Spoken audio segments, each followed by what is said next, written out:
الصبح بدا من طلعته. حضرت فضیل بن عیاض رحمۃ اللہ علیہ ڈاکو تھے، اور نرے ڈاکو نہیں تھے، ڈاکوؤں کے سردار تھے.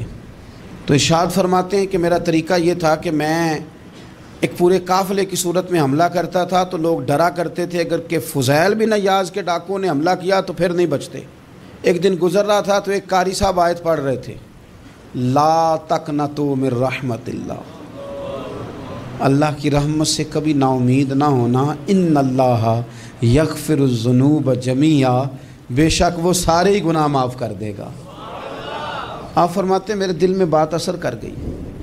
ماننا ہے نا، جس نے نہیں ماننا اس نے 6666 آیتوں کا ترجمہ پڑھ کے بھی توجہ نہیں کرنی. آپ ارادہ کریں نا، آپ اپنی دل کی زمین کو زرخیز بنائیں.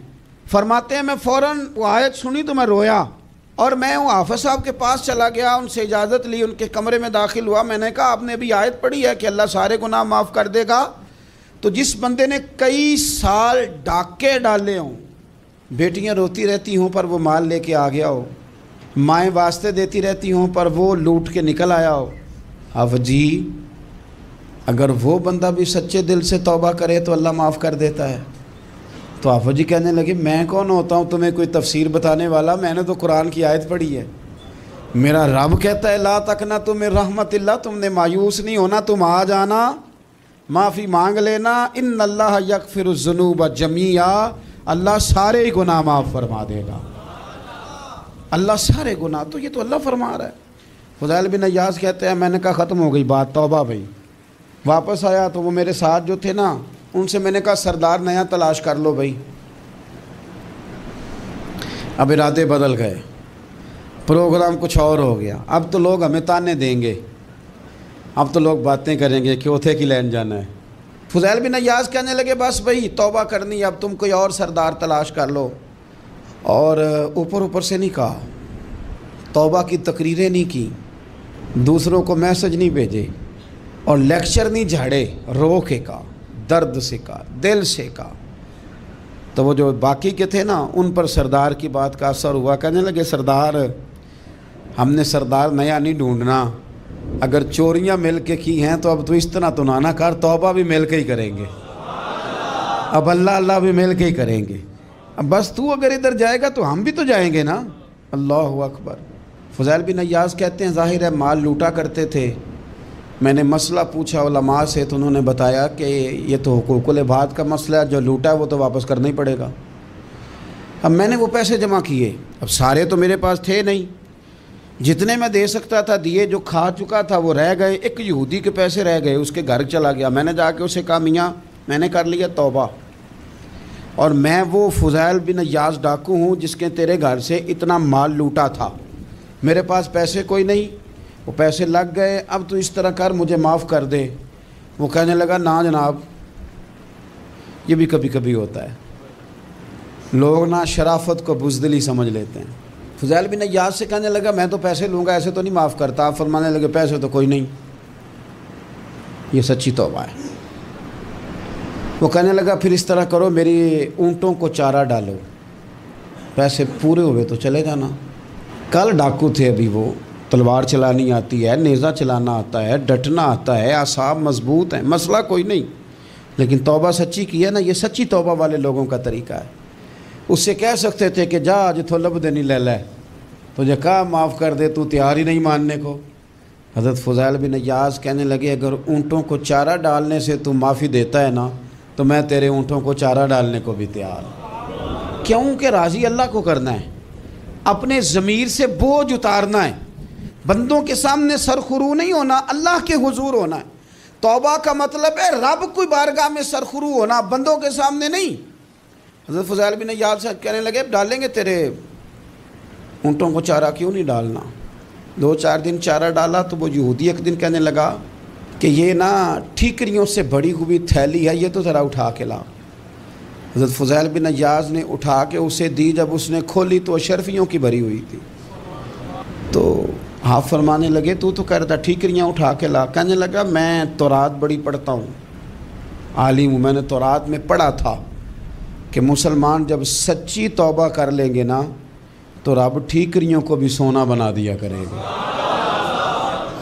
پھر یہ مٹی کے ڈھیلے اشرفیاں بنا کریں گے۔ تو میں نا تیری توبہ چیک کر رہا تھا، یہ اس میں نے روڑے بڑے ہوئے تھے، لیکن تو اٹھا کے لایا تو تیری توبہ بھی سچی ہے اور تمہارا دین بھی سچا ہے۔ اب اس طرح کر، معافی اس شرط پہ دوں گا کہ مجھے کلمہ پڑھا تاکہ میں بھی مسلمان ہو جاؤں۔ حضرت جنید بغدادی رحمت اللہ تعالیٰ علیہ تقریر کر رہے تھے تو ایک شرابی پہ اثر ہو گیا، دوڑا ہوا آیا، کہنے لگا حضور ہر روز شراب پی ہے، 40 سال ہو گئے شراب پیتے، آپ کی باتیں دل کو لگ گئی ہیں، لیکن آج توبہ کروں گا تو اللہ معاف کر دے گا۔ تو حضرت جنید بغدادی فرمانے لگے تیرا کوئی انتظار کر رہا ہے؟ تو کہنے لگا حضور نشئیوں کا، شرابیوں کا کون انتظار کرتا ہے؟ کچھ زمانہ اماں انتظار کرتی تھی، اب سمجھ گئی وہ نہیں آئے گا، کون انتظار کرتا ہے؟ سمجھ گئی وہ نہیں آئے گا۔ کچھ عرصہ بیوی نے انتظار کیا، سمجھ گئی کسی نالی میں پڑا ہوگا، نہیں آئے گا۔ بہن بھائی بال بچے انتظار کرنا چھوڑ گئے، اب میرا کوئی نہیں انتظار کر رہا۔ تو حضرت جنید بغدادی رو پڑے، فرمانے لگے نہیں، رب کی رحمت تیری توبہ کا ابھی بھی انتظار کر رہی ہے، خدا کا کرم تیری توبہ کا انتظار کر رہا ہے، آ جا، دروازہ کھلا ہوا، لوٹ آیا۔ وہ شخص کہتا ہے جب بات سنی تو اللہ اکبر کہا، کپڑے پھٹ گئے، قدموں میں گرا، وضو کیا، غسل کیا، مسجد آیا، کہنے لگا یا اللہ تو واقعی راضی ہے، واقعی راضی ہے۔ تو فرماتے ہیں جب وہ رو رو کے یہ دعا کر رہا تھا تو مسجد کے ہر کونے سے آواز آنے لگی تو نے سچی توبہ کر لیا تو تیرا رب راضی ہو گیا ہے، ان کو پکڑ کے لاؤ۔ اور حضرت جنید نے یہ بات سیکھی کہاں سے؟ حضرت سیری سختی سے۔ حضرت سیری سختی آپ کے مرشد دے تو گزر رہے تھے گلی میں، ایک درخت کے نیچے رش بڑا تھا، درخت تھا تو لوگ وہاں کٹے تھے، رش تھا تو آپ نے کہا جنید پتہ تو کر یہاں کیا ہے؟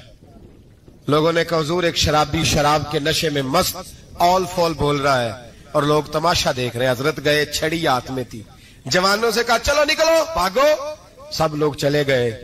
تو فرمایا جنید جا پیالے میں پانی لا۔ فرماتے میں پانی لایا تو حضرت نے اپنے ہاتھوں سے اس کا منہ دھو ڈالا۔ اللہ کرے ان کا کوئی منہ دھونے والا ہی آ جائے، اللہ کرے کوئی آئے جو ان کا منہ دھو ڈالے، یہ تو بیچارے اب الجھ گئے گناہ میں، کوئی آئے ان کا بازو تھامے، منہ دھو ڈالا، اور دھو کے نہ منہ، تو رب کریم کے ولی کی آنکھوں میں آنسو آئے اور کہنے لگے اے اللہ میں نے منہ اس لیے دھویا ہے کہ جتنے لوگ شراب کی بو سونگیں گے اس کے شرابی ہونے پہ گواہ بنیں گے، چلو اب منہ دھویا ہے کوئی بو تو نہیں نہ سونگے گا، اور لوگ تو گواہ نہ بنیں گے کہ شرابی ہے۔ اور پھر رو کے کہنے لگے اے اللہ جو میری طاقت تھی وہ میں نے کر دیا، اب جو تیرے قبضے میں ہے تو بھی رحمت فرما، میری طاقت میں منہ دھونا تھا میں نے دھو ڈالا ہے، تو دل دھو دیا کرتا ہے، مہربانی کر اس کے دل کو بھی صفائی عطا فرما دے۔ یہ کہہ کے چلے گئے۔ فرماتے ہیں حضرت جنید میں تہجد کا وضو کرا کے جناب سری سختی کو مسجد میں لے کے پہنچا تو وہ شرابی مجھ سے پہلے مسجد میں بیٹھا ہوا تھا اور آوازیں آ رہی تھی سری تو نے منہ دھویا تھا تو ہم نے دل بھی دھو ڈالا ہے، دھو ڈال ان کے بازو۔ امام بہقی نے دلائل کے اندر لکھا ہے، فرماتے ہیں نبی کریم صلی اللہ علیہ وسلم نے ان کی طرف دیکھا تو حضور کی مقدس آنکھیں آنسوؤں سے بھر گئی۔ حضور نے فرمایا ابو بصیر تیری تکلیف مجھے نظر آ رہی ہے پر میں نے وعدہ کیا ہوا ہے، میں نے وعدہ، بھئی یہاں ڈٹ کے رہنا بڑا مشکل ہے، یہاں قائم رہنا بڑا کٹھن مرحلہ ہے، یہاں آزمائش کے موقع پر دین پر انہوں نے تو رکھا ہی نہیں، لوگ تانے دیتے ہیں باتیں کرتے ہیں، رکھا ہی نہیں، تو پھر ان کا بنتا ہے۔ حضور نے فرمایا تجھے جانا پڑے گا۔ صحابہ کہتے ہیں پورے مدینے میں ایسے تھا جیسے سوگ کا سما ہو۔ جب وہ دو سپاہی حضرت ابو بصیر کو پکڑ کے لے جا رہے تھے تو وہ پلٹ پلٹ کے پیچھے دیکھتے تھے، پلٹ پلٹ، پیروں میں خون ہے، آنکھیں آنسوؤں سے بھری ہوئی۔ فرماتے ہیں جب وہ پلٹ رہے تھے تو مدینے کی گلیاں بھی رو رہی تھی۔ میرے نبی پاک جب وہ آنکھوں سے اوجھل ہو گئے تو حضور بیٹھ گئے زمین پہ، نبی پاک نے رونا شروع کر دیا۔ فرمایا اللہ تو نے اس شخص کی مدد فرمانی ہے، اس پر کرم کرنا ہے، اللہ اس کا خیال فرمانا، اس کے لیے دعا کی۔ حضور روئے۔ حضرت ابو بصیر باہر نکلے تو وہ جو کافر تھے نا وہ کہنے لگے تو بڑا بنتا تھا ان کا، انہوں نے تجھے رکھا نہیں، تجھے رکھا بھی نہیں۔ تو حضرت ابو بصیر نے تھپڑ مارا منہ پہ، کہنے لگے میں وہ نہیں جو تھوڑی سی بات سے بدل جاؤں، ایمان یقین اور استقامت کی دولت ملی ہوئی ہے۔ آپ فرمانے لگے میرا تو ایمان اور پختہ ہو گیا ہے کہ میرا نبی اپنے وعدوں کا بڑا پابند ہے، میرا رسول اپنے وعدوں کا بڑا پابند ہے۔ حضرت ابو بصیر کہتے ہیں مدینے کی سرحد گزر گئی تو میں نے کھینچی تلوار، ان میں سے ایک سپاہی اب آؤ میرے مقابلے میں جس نے آنا ہے۔ ایک کو مارا، دوسرا بھاگ گیا۔ فرماتے اب میں مکے جا نہیں سکتا تھا، جاؤں گا تو وہ زیادہ ماریں گے، مدینے حضور نے قبول نہ فرمایا۔ فرماتے ایک جنگل میں جا کے العیس نام کی ایک بستی تھی، وہاں ڈیرا لگا لیا، دریا کے کنارے پانی پی لیتا، پتے کھا لیتا، تن تندور ہڈاں دا بالن تے اسی ہاواں نال تپایا، کپ کپ مکیاں پیڑے کیتے تے اتوں صبر پلے تھن لایا، تن دی ہانڈی تے من دا سالن اتے لون صبر دا پایا۔ غلام فریدا وے میں ساری تیری، غلام فریدا وے میں ساری تیری، تینوں اجے یقین نہیں آیا؟ فرماتے سالوں پتے کھائے، اب جو بھی وہاں سے تنگ ہوتا وہ میرے پاس آ کے پناہ لیتا، جس کو مکے والے مارتے میرے پاس آ کہتے تانے دینے والے آ کے کہتے ہو تم کس طرح کے نوکر ہو، تمہیں تو انہوں نے رکھا ہی نہیں۔ ہم نے کہا چپ کر جا، وہ ہمارے آقا ہیں، وہ ہمارے آقا ہیں، رکھیں تب بھی ٹھیک ہے، نہ رکھیں اللہ اکبر۔ ایمان دیکھو، قوت دیکھو، جیڑیاں خسماں دی وچ رضا بسن پاگ جاگ جاندے انہاں گولیاں دے تے میں گڈی ہتھ ڈور سجن دے، او جنج رکھے اونج رہنا ہے، واجب نہیں جے وچ شریعت مندہ قسم نو کہنا۔ فرمایا بس ٹھیک ہے، جس طرح حضور راضی ویسے ہی ہم راضی۔ حضرت ابو بصیر رضی اللہ تعالیٰ عنہ کے پاس 300 صحابہ اکٹھے ہو گئے، 300۔ حضرت ابو بصیر جب مدینے کی سرحد سے گزر رہے تھے نا تو نبی پاک نے ایک آواز دی تھی، فرمایا ابو بصیر ایک وقت آئے گا کہ میرا پیغام تجھ تک پہنچے گا، ایک ٹائم آئے گا۔ حضرت ابو بصیر سے جب کوئی کہتا نا کہ زندہ کس بات پہ ہو تو فرمانے لگے مصطفیٰ کے فرمان پہ بڑا یقین ہے، بلاوا آئے گا، مجھے بلاوا، مجھے یقین ہے کہ مجھے بلاوا، بڑی امید ہے سرکار قدموں میں بلائیں گے، اور کرم کی جب نظر ہوگی مدینے، مجھے یقین ہے کہ مجھے بلاوا۔ حضرت ابو بصیر رضی اللہ تعالیٰ عنہ فرماتے ہیں کہ وقت گزرتا گیا، 300 لوگ اکٹھے ہو گئے۔ جب کوئی مسلمانوں کا قافلہ مکے کے پاس سے گزرتا تو مکے والے لوٹ لیتے تھے، حضور نے بھی اجازت دی مدینے والوں کو، اگر ان کا قافلہ کوئی آئے تمہیں بھی حملے کی اجازت ہے، کفر کا مال مال غنیمت ہے۔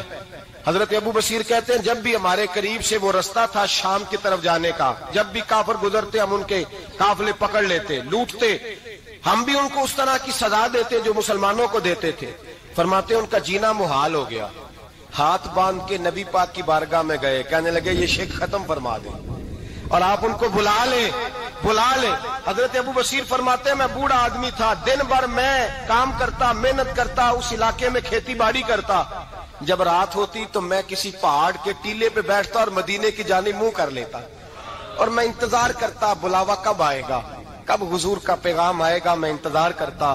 حضرت ابو بصیر رضی اللہ تعالیٰ عنہ بیمار ہو گئے، شدید بیمار، سخت بیمار تھے تو قریش نے شیخ ختم کی۔ حضرت ابو ہریرہ کہتے ہیں نبی پاک نے 2 صحابہ کو رکا دیا، فرمایا جاؤ اسے جا کے کہو آ جائے، اسے کہو آ جائے۔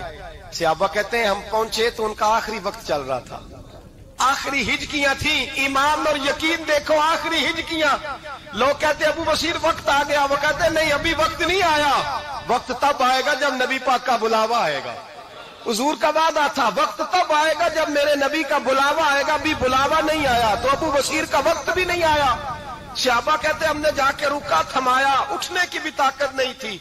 جب حضور کا رکا لیا نا تو دونوں یوں مٹھیاں بند کر لی، گویا جھوم جھوم کے نعرے لگانے لگے آؤ دیکھو میرے نبی کے وعدے کتنے سچے ہیں، آؤ دیکھو حضور کے وعدے، چومتے حضور کا نامہ، سر پہ رکھتے، سینے سے لگاتے، اور کہتے ہیں پھر بلند آواز سے کلمہ پڑھنے لگے، کہنے لگے حضور میں حاضر ہوا، یا رسول اللہ میں آیا، کہتے بلند آواز سے کلمہ پڑھا اور ان کی روح پرواز کر گئی، ان کی روح پرواز کر گئی۔ نبی رحمت صلی اللہ علیہ وسلم کے غلاموں کا یقین، اعتماد اتنے اعلیٰ درجے کا، کمزور مسلمان، دائیں بائیں دیکھتا مسلمان، کفر کے وعدوں پر اعتبار کرتا، یہودی عیسائی اور سکھ کے وعدوں پر اعتبار کرتا، دنیا دار ٹھگ اور چور کے وعدوں پر اعتبار کرتا، یہ رب کریم کے وعدے پر اعتبار نہیں کرتا، یہ اللہ رسول کے ساتھ اپنی توجہ کو مبذول نہیں کرتا۔ میرے رسول کریم سید عالم صلی اللہ علیہ وسلم کے غلاموں نے اعتماد کر کے، یقین کر کے ہمیں بتلایا ہے، کہ جب تیرے پاس یقین کی دولت ہوتی ہے پھر تو دنیا کا طاقتور آدمی ہوتا ہے، جب تیرے پاس ایمان کی قوت ہوتی ہے تو دنیا کا سب سے مضبوط شخص ہوتا ہے۔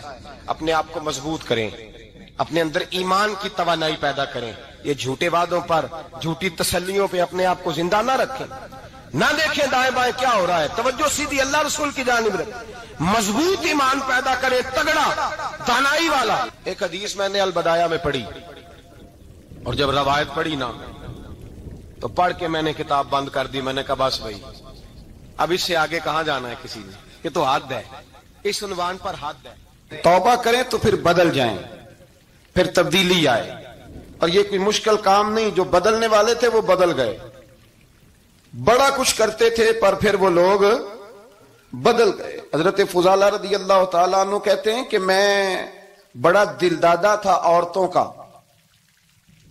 اور میرا ماحول یہ تھا کہ میں قتل بھی کر لیتا تھا، معاذ اللہ چوری بھی کر لیتا تھا، اور رات میری طبیعت تھی معاذ اللہ نئی سے نئی عورت کے پاس جانا۔ کہتے ہیں ابو جہل نے اعلان کیا کہ جو نبی پاک علیہ السلام کا سر اقدس معاذ اللہ کاٹ کے لائے گا، نقل کفر کفر نہ باشد، 100 سرخ اونٹ انعام ملے گا۔ تو میں نے ارادہ کر لیا کہ میں بہت سارا انعام حاصل کروں گا۔ قرآن مجید میں نا اللہ فرماتا ہے کہ بہت سارے لوگ ایسے ہیں جنہیں اگر میں رزق میں کشادگی دے دوں، زیادہ پیسے دے دوں، فرمایا باغی ہو جائیں، وہ سرکش ہو جائیں۔ یہ بہت سارے لوگوں کو جو اللہ تبارک و تعالیٰ اعتدال میں رکھتا ہے تو یہ ان کے لیے بہتر ہے۔ ہر بندہ دولت کے ہوتے ہوئے نیک ہو سکتا، تو یہ اللہ اگر رکھتا ہے نا اعتدال میں تو شکر کرے اللہ کا، ورنہ تو لوگ عیاشیاں کریں، پتہ نہیں کیا کچھ کر گزرے۔ تو حضرت فضالہ کہتے ہیں کہ میں نے خنجر تیار کیا اور میں نے بغل میں اس کو چھپایا، اوپر میں نے چادر اوڑھ لی۔ اب مجھے پتا تھا ظہر کی نماز کے بعد نبی پاک صلی اللہ علیہ وسلم طواف کعبہ کے لیے، بیت اللہ شریف کے طواف کے لیے جاتے ہیں۔ کہتے میں بھی اس طرف بڑھا، رستے میں نا وہ خاتون جس کے گھر میں نے رات آنا تھا، میں نے دروازے پہ دستک دی، میں نے کہا کہ تیار رہنا، تیار رہنا، آج میں بڑے پیسے لے کے آؤں گا۔ اسے میں نے یہ کہا اور پھر میں چلا گیا بیت اللہ شریف کا طواف کرنے۔ کہتے ہیں اللہ کے محبوب بھی طواف کر رہے تھے تو میں نے بھی طواف شروع کر دیا۔ ارادہ یہ تھا کہ جہاں نبی پاک علیہ السلام میرے قریب سے گزریں گے تو موقع پا کر میں حضور کے جسم اقدس پر خنجر کھونپ دوں گا اور معاذ اللہ شہید کر دوں گا۔ کہتے ہیں حضور ایک دفعہ بھی میرے پاس سے گزرے تو میں ہمت نہ کر سکا، دوسری دفعہ بھی پاس سے گزرے تو میں ہمت نہ کر سکا، تیسری دفعہ بھی گزرے تو میں ہمت، نبی کریم صلی اللہ علیہ وسلم 2-3 دفعہ گزرے تو فرماتے ہیں کہ مجھے موقع نہ ملا، اس لیے کہ حضور فرماتے ہیں اللہ نے روب کے ساتھ میری مدد فرمائی، دشمن پر میرا روب طاری ہو جاتا ہے۔ فرماتے ہیں جب چکر پورے ہو گئے تو محبوب کریم نہ چھٹے چکر پہ فرمانے لگے فضالہ چکر ایک رہ گیا ہے، بے خبر ہو جو غلاموں سے وہ آقا کیا ہے، ایک پھیرا رہ گیا ہے۔ کہتے طواف مکمل ہو گیا تو محبوب میرے قریب آئے، فرمایا وہ کام کرتے کیوں نہیں جس کے لیے آئے تھے؟ میں نے عرض کی یا رسول اللہ کون سا کام، کیسا کام؟ اندر تو چور تھا نا، بانج فقیروں کسے نہیں ماریا، اے ہوئی چور اندر دا، اندر چور تھا نا۔ کہتے ہیں حضور نے مجھے کندھے سے پکڑ کے ہلایا، فرمایا کرتے کیوں نہیں؟ جب حضور نے ہلایا تو وہ خنجر بھی پیروں میں گرا اور میں بھی رسول اللہ کے پیروں میں گر گیا۔ میں نے کہا حضور مجھے کلمہ پڑھا دیں۔ کہتے ہیں حضور نے پہلے میرے دل پہ دست مبارک پھیرا، پھر میرے نبی نے مجھے کلمہ پڑھا دیا۔ اب نا مرید ہونے والا کہتا ہے کہ جی آہستہ آہستہ میں ٹھیک ہو جاؤں گا۔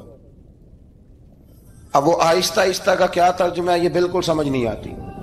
بھئی کسی بندے سے 5 لاکھ روپیہ لینا ہے تو اس سے وہ کہتا ہے جی میں آہستہ آہستہ دوں گا، 500 روپیہ دے دیا کروں گا روز کا، تو کہتے ہیں میری رقم خراب ہوتی، پورے دو۔ اور نیکی کی بات جب آتی ہے تو کہتے ہیں حضرت صاحب دین اتنا سخت نہیں ہے، میں آہستہ آہستہ ٹھیک ہو جاؤں گا۔ اب میں مغرب عشاء پڑھنی شروع کر دیا میں نے، اب میں تسبیح لے لی ہے، کل میں نے بھی آہستہ آہستہ میں ٹھیک ہو جاؤں گا۔ یعنی رقم لینی ہو تو وہ آہستہ آہستہ قبول نہیں ہے، لیکن اور مکان کی رجسٹری اگر کرانی ہو تو مالک مکان کہے کہ آہستہ آہستہ کرا لو، کہتے ہیں پیسے پورے دیے، سویرے چل اور بیان دے۔ یہ کیا بات ہوئی؟ یہاں یہ جو ہمارا ماحول تھا نا کر لیں گے ہو جائے گا، یقین کریں لوگ قبروں میں چلے گئے ہیں پر مسجدوں میں نہیں آئے۔ ہر کام سے لوگ ریٹائر ہوئے پر گناہوں سے ریٹائر نہیں ہوئے۔